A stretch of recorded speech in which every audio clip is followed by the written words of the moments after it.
Welcome to Sober.Coffee, a weekly coffee chat sharing experience, strength, and hope for anyone on the sober road to recovery. You can download Sober.Coffee weekly on all podcast platforms and check us out on Instagram at Sober.Coffee Podcast and on Twitter at Sober.Coffee Pod. To learn more about us and to help support these sessions, visit online at Sober.Coffee. Here are your hosts, two guys on their own path to recovery, Mike and Glenn. Let's join them at the coffee shop. Good morning, Jay. What's up, brother? How you doing? How you doing today?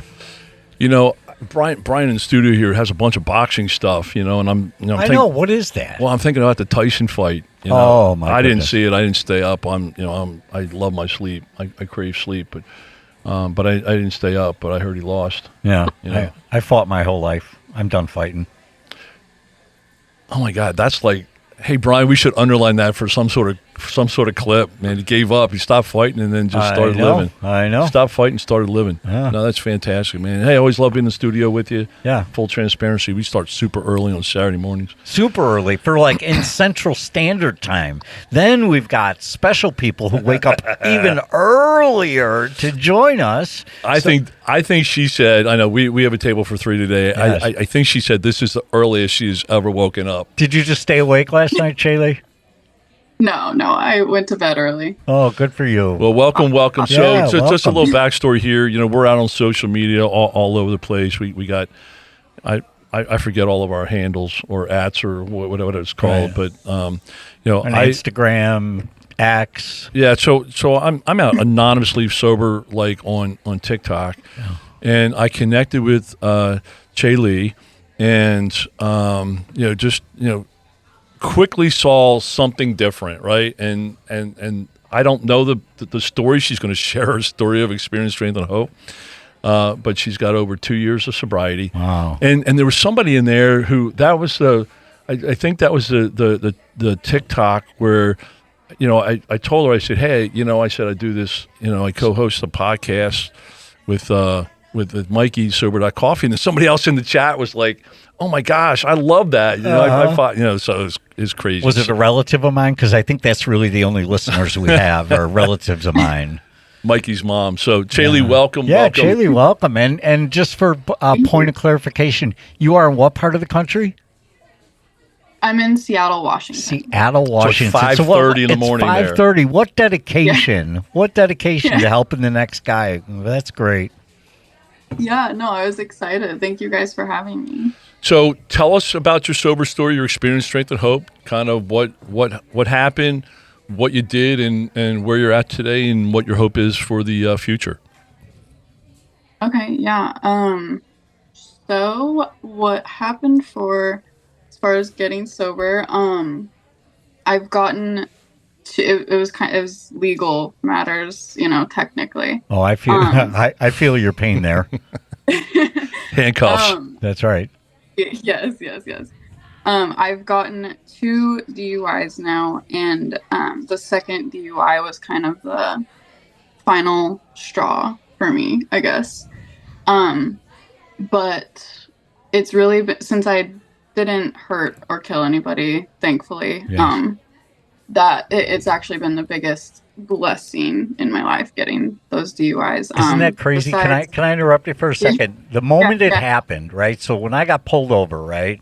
The moment it happened, and I knew I was busted, right? And everything just rushed out of me. First of all, I sobered up really quick, I mean, because this is serious shit. And so I sobered up real quick, and I'm like, oh my goodness, my life is over. And to hear you say that was probably the best thing that happened, right? I mean, yeah. isn't it incredible the range of emotion that can go from what should be the most devastating moment of your life turns out to be one of the most beautiful things that ever happened. It's I know, exactly. So let me jump in real quick to help frame this.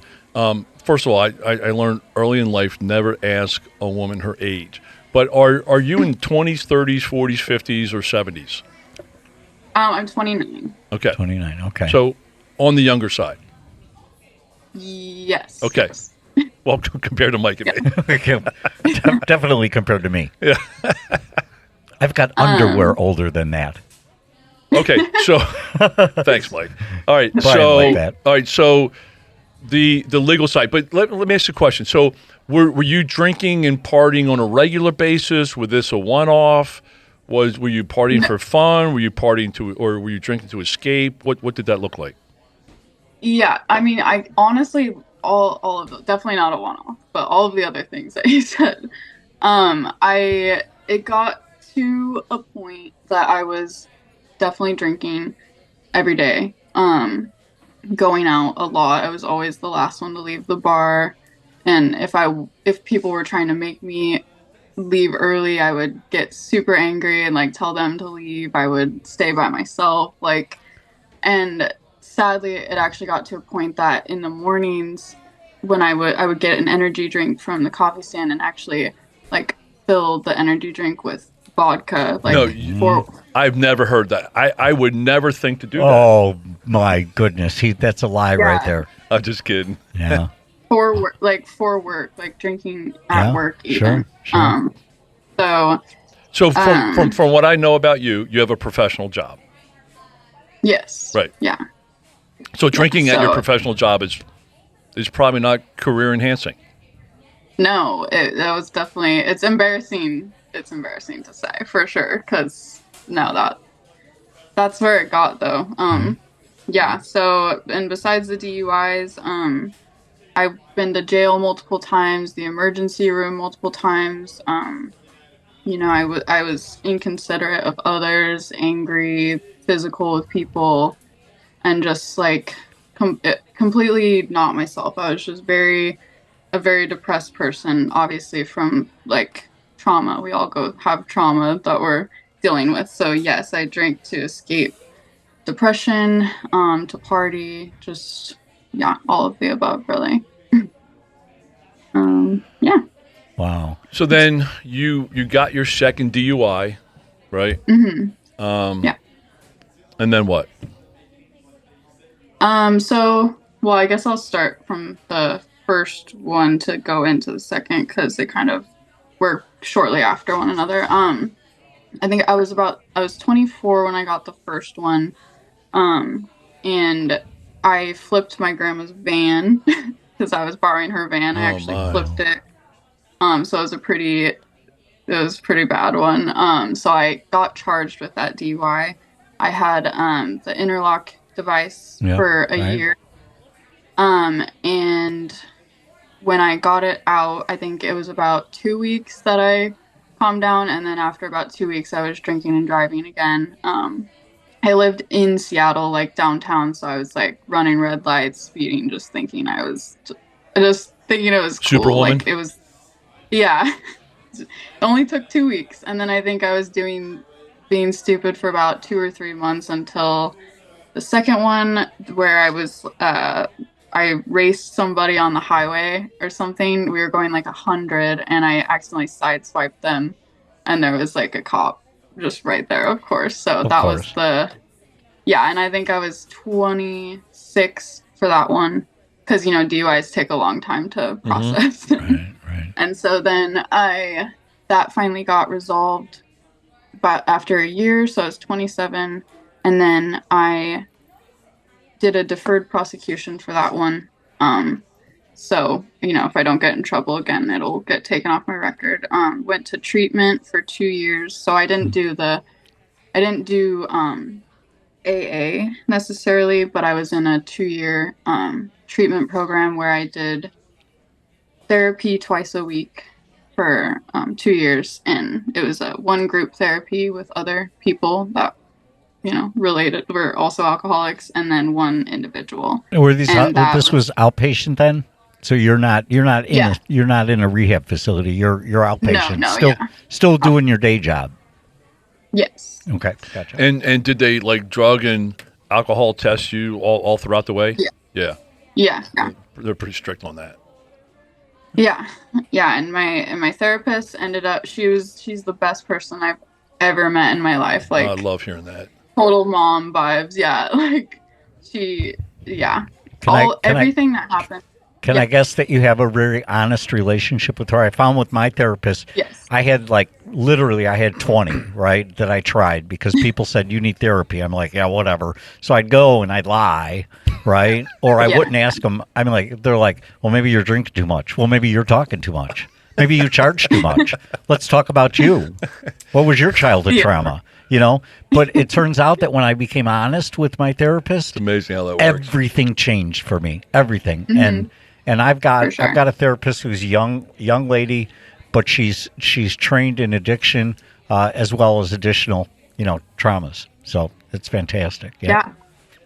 Yeah, no, that the whole experience after my second DUI was just the biggest blessing and the biggest eye opener, and yeah, I couldn't be more grateful for all of it, really. That's So incredible. my assumption, or kind of from my experience, is like the first X amount of time, it was like, how did I get here? How'd this happen? Right. And I had surrendered, right? I said, I'll do whatever you tell me to do. I just can't take a drink, And Yeah. but so is that kind of your level of thinking going into it? Is, well, I mean, at what point did you, because it seems like what I'm reading today is that you really have embraced it and you really embraced the sober life. What does that process look like? Because I'm assuming you didn't go in day one in embracing this as a life-changing, life-positive event. Well, not day one from the beginning, but day one that since I got the second DUI, I was in jail for 3 days for that one, in like what is known as the worst jail in the state. It was awful. And so in there is kind of a blur, just because I tried to obviously I don't know, sleep and just not be there, like Sure. be as not present there as I could be.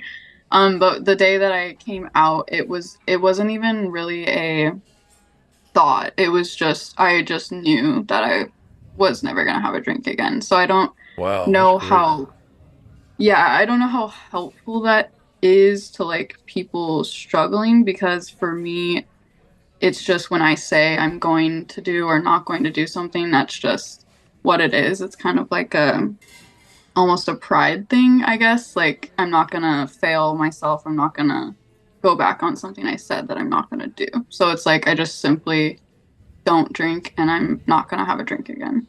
So that was a step forward, right? That was a commitment you made yourself, and it sounds like a pretty defiant one, pretty strong one. Yeah. I will say for most people that's unusual, because they just Yeah. people tend to give in to the easy, right? I mean, it's kind of how people are programmed, right? You, from the way I interpret what you said, you walked into the hard, right? You committed to the hard, and you didn't have any idea how you were going to do it. You just said, I'm not going to do it. And then you got into a program. So did that program help show you how to do it? Yeah, absolutely. I feel like the program focus, it was based around addiction, but it's heavily focused more on mental health, which I feel like is the root cause of a lot of addiction, is mental health. So it was just very clear that I needed to work on that part of myself, which I was ignoring a lot drinking. So I think with focusing on my mental health and healing my past and stuff like that, that helped stay sober for sure. That is so true. The saying that I hear so often is, and I remember saying this to my sister.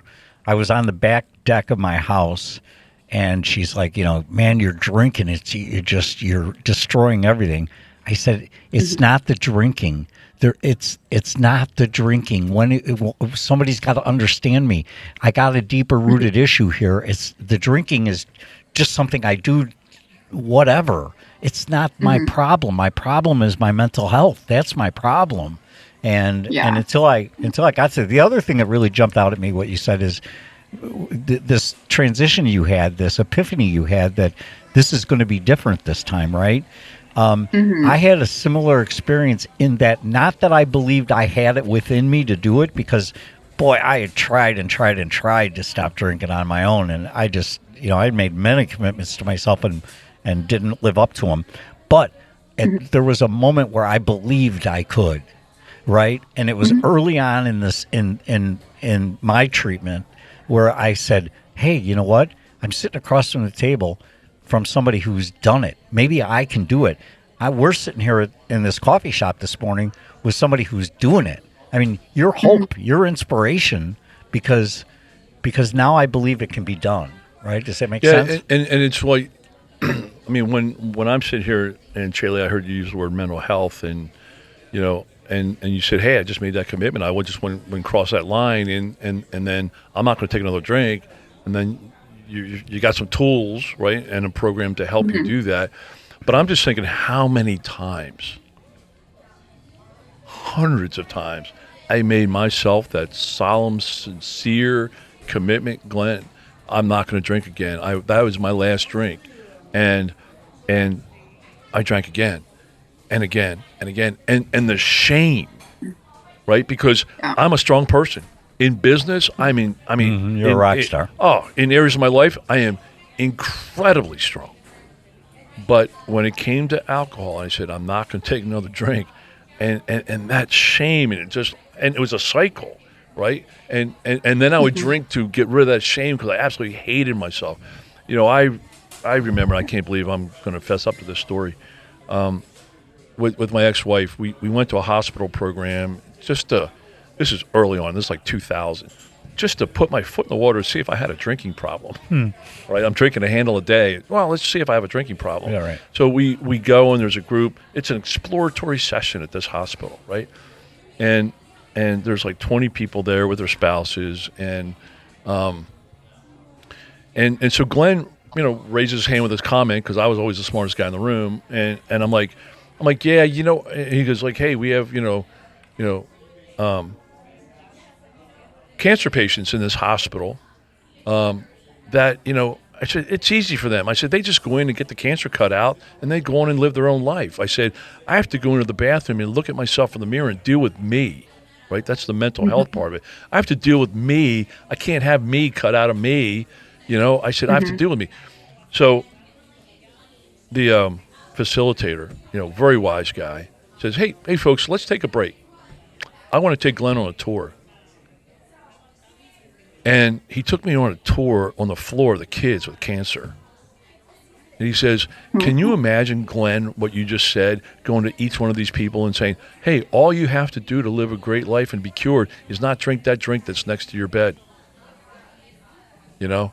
And I'm like, oh, yeah. You know, I just felt like a smug, you know? Right. So I love that. But here's a key part that I heard in your story, and I'm looking here in the rest of it, but is you made that commitment to yourself, but it didn't stop there, right? Then you went and got help, and you went into a 2-year program, and the 2-year program helped you keep your commitment to yourself.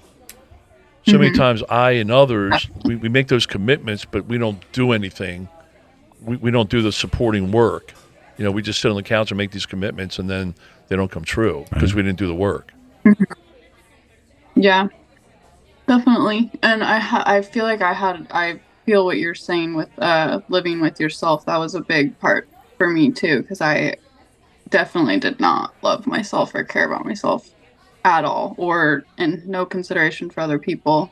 And I remember during this program, there was a moment I actually physically looked in the mirror and I just broke down, and I said I love you to myself in the mirror, and just broke down and started crying. I just got chills. Yeah. I love that transformation. Yeah. So are you still what? So the 2 years is over, right? Yeah. And it ended. I graduated in May of this year. Okay. And so what do you do now to stay on the right path? I feel like I'm still kind of searching for that one. I don't know if this is how it goes, but it seems like there's going to be one thing in my life that kind of fills, not that void, but like fills my time or like want to drink. Because obviously it can be a little boring or whatever. I don't have a social life anymore. But it seems like it's going to be like business. I've been very like business motivated lately. So I think I might want to open like my own coffee shop. Kind of just like having dreams of the future is what's keeping me going. Haven't found that one thing that I'm like super passionate about yet, but I know that there is going to be something. And it seems like it's going to be like business related, just having a business of some sort. So what are you doing today for sobriety? I mean, do you do like tune-ups with your, are you still connected with your counselor? Do you do tune-ups or? We text every now and then, and I went in for somebody else's graduation just to say hi to everybody, but no, I haven't gone back there. So I think I've just been really focused on work and saving money and just coming up again with like a business plan and traveling.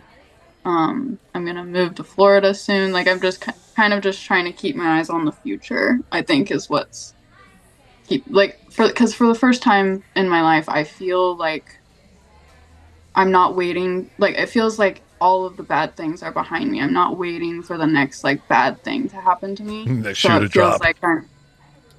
So it feels like I'm finally able to like build on my future rather than cleaning up the past or focusing on the bad things that are happening. I'm finally like able to move forward and start like a new life, essentially.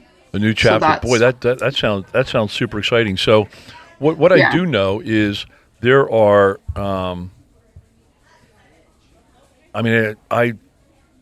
we work with a lot of people who are trying to make that transition, right? Because when you're drinking, that's full of activity, right? You're either planning your drinking, you're recovering from your drinking, you're planning your next drink, you're out partying. You know, there's a lot of activity, and the world really accepts that, right? You know, and what we have found being on the sober path is there is just as exciting as a world in sober, even more exciting, right? Because it tends to be more real, you know. For sure.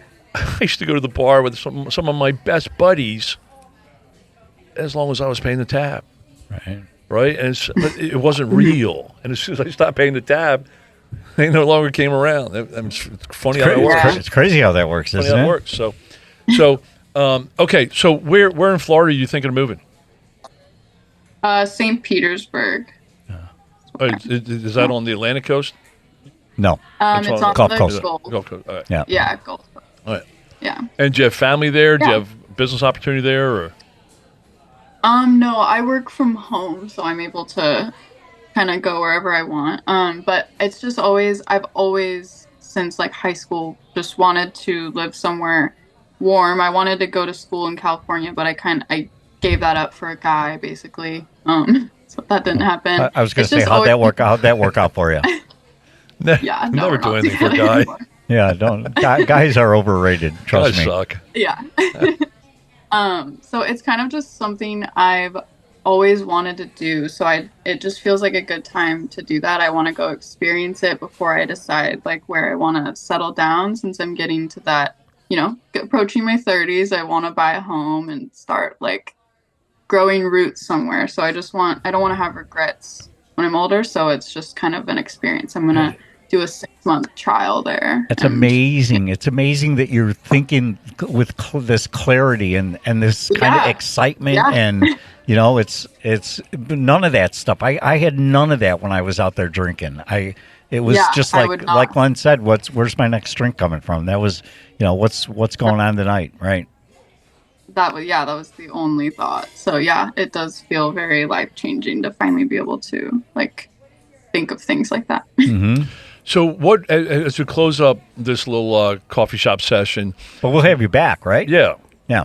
So what's one thing that that you would share, right? If somebody's in that situation, they got a DUI, or it doesn't have to be a DUI, in legal trouble. It can be family situations. It can be a job situation, right? It can be, you know, hey, I realize, you know, we have a lot of listeners that are sober curious, right? I realize that my drinking is out of whack. Just not serving me anymore, right?